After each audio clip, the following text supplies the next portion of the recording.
What is up, guys? In today's video, I'm going to be going over Fortnite's recent competitive announcement for Chapter 6 that they just put out today, going over the important details and seemingly the removal of Zero Build Competitive. As always, if you guys do find this video to be helpful, informative, interesting, remember to give it a like, subscribe if you like to see more, and comment down below what you think of these changes. So today, Fortnite put out this blog post regarding the future of competitive. The link is not working right now, so I can't actually look at the blog post. I'll try to link it in the description below and maybe it gets fixed.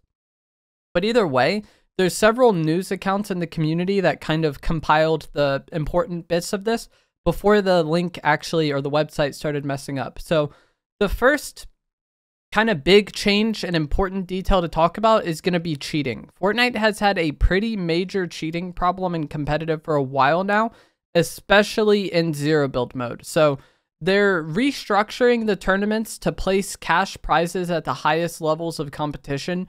This is going to be like FNCS, the highest levels of the divisional cups, some cash cups, but not victory cups all of the time, where like everybody has potential to get earnings and then cheaters have a lot of potentials to get earnings. They're also going to be ramping up legal action against both players who use cheats and cheat providers. Anyone found teaming with a cheater will face a minimum 28-day competitive ban. And you might look at that and be like, that's surprising. Were people knowingly teaming with cheaters? Like, yes, they were in Zero Build Competitive. This was kind of a big talking point and a big like kind of point of drama within the community, is that there definitely seemed to be people that were knowingly playing with cheaters to kind of have an advantage over other people. And then if players have a ban of 14 days or longer, they will not be able to play in FNCS for that season and any season the ban overlaps with. I thought this was already the case, but either way, I think this is a good change. I don't really know how cheating works in games or how anti-cheats work. I just play the game. Like, I don't really know this stuff. But to my understanding, it's somewhat like a game of whack-a-mole, where like Epic fixes something and then the cheat providers do something or find a new way around it, and then Epic tries to fix that. And then just so on and so forth. Like, I don't know if they can ever get to the point where there's just no cheaters ever, but they definitely can reduce the problem, and that seems to be what they're trying to do. The new schedule for tournaments will be Monday, there's no tournaments. On Tuesday, there will be the EU and NA Performance Evaluation Cups. On Wednesday, there will be day 1 of the Divisional Cups and a solo BR Ranked Cup. On Thursday, there will be the day 2 of the Divisional Cups and another solo BR Ranked Cup. I'm not sure if that's the round 2 of that or just, you know, another one. On Friday, there will be the solo BR Cash Cup. On Saturday, there will be a solo BR Ranked Cup and a Division 1 Cup Finals. The way Divisional Cups work, we've had this in the past, but basically you have to grind your way up to the top of the ranks by performing well in the different divisions. It's like ranked mode, but tournament version of that. And in the past, I think functioned significantly better than like an actual ranked mode. But I think the Division 1 Cup Finals is the highest division, and then the finals for that week of that division. And I believe this is the only one with a prize. So that's kind of goes back to what they said, where they're restructuring cash prizes to the highest. If you want to play for money in the Divisional Cups, you have to like grind your way there and kind of show that you're a legitimate player. On Sunday, there will be the OG Cups, a Duo BR Ranked Cup, and the Solo Cash Cup Finals. And so you might be looking at the schedule and notice that there's no Zero Build or Reload Cups. Those have been removed. And this is not even an assumption. The Fortnite competitive account actually did reply to somebody asking about Zero Build Cups and said that there will only be some Zero Build versions of the OG Cups, which the OG Cups are unprized. They're just something for Chapter 1 game mode. There's not a prize for the OG Cup. So there is seemingly going to be no more Zero Build tournaments for money and no more Reload tournaments for money. Personally, I think this is a good change. I'm sure there's, you know, a lot of you in my audience who are Zero Build players who wanted to play tournaments and potentially maybe earn money by doing so. But the thing about Zero Build Competitive is the cheating problem was so much more pronounced in the Zero Build game mode because, you know, aim is just so much more of a factor in Zero Build. If you can just beam somebody and not miss shots, like that's more of a problem in a game mode where they can't build to protect themselves. There are cheaters in build mode as well, but it's significantly more of a problem in Zero Build. And this was a very publicized problem within the community. I think Typical Gamer has a whole video series where he just exposes cheaters in the Zero Build Cups. I don't follow this too closely, but I think there's been times where like the round 2 of the final, like the cup, the finals, like over half the teams or more are cheating, and it's like obvious cheaters. It's not like suspicious or like suspected players. It's like blatant cheaters. Like the zero build competitive has been a joke for a long time.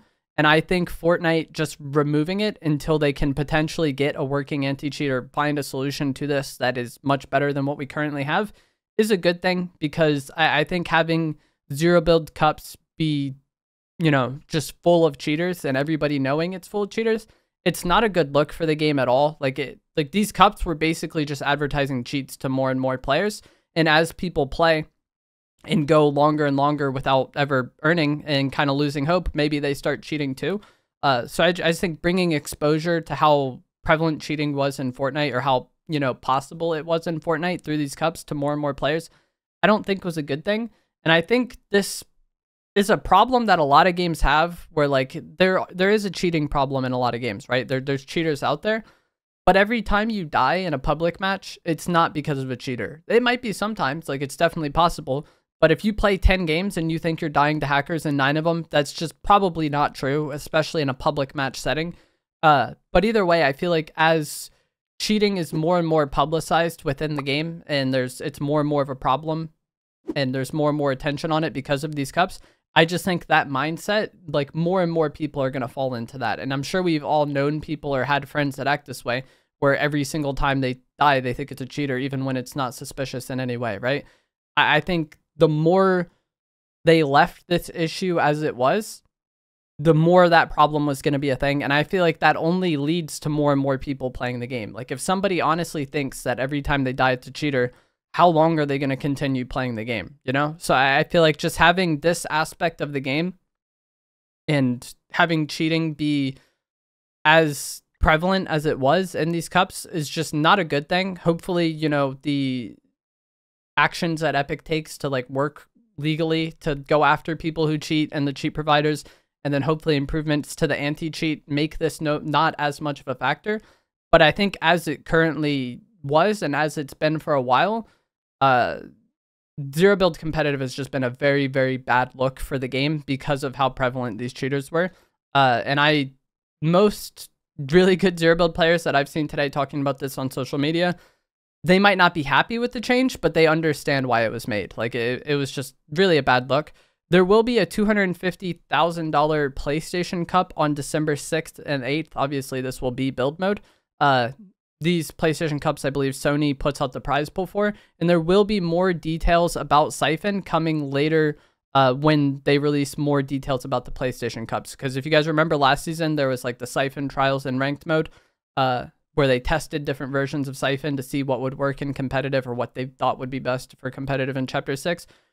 Apparently, they've came to a conclusion there, and there will be more details about that in the future. And then one final thing I want to talk about from this blog post is going to be that Epic's breaks, the dates for them were revealed in this. So Epic's winter break will be from December 23rd to January 5th, and their summer break will be from June 30th to July 13th. And I believe there's no actual cups or tournaments while Epic goes on break.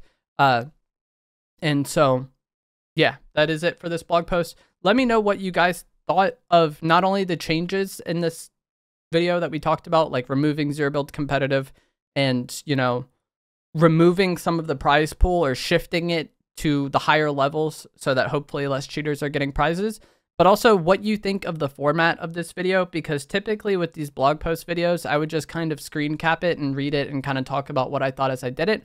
And the last one of those I made, there were people complaining that that was boring or that they didn't like it. So let me know if for future blog post style videos like this where Fortnite makes an announcement, would you rather it be like this where I kind of cover the important bits, or would you rather just me, you know, screen cap the announcement and read it? I personally think the second format is what I would prefer as a viewer, just so I can kind of read it along and see everything. But let me know what you guys think down in the comments below of the format of this video and the changes. If you enjoyed this, give it a like, subscribe if you'd like to see more, and I will see you guys in the next one. Thanks for watching.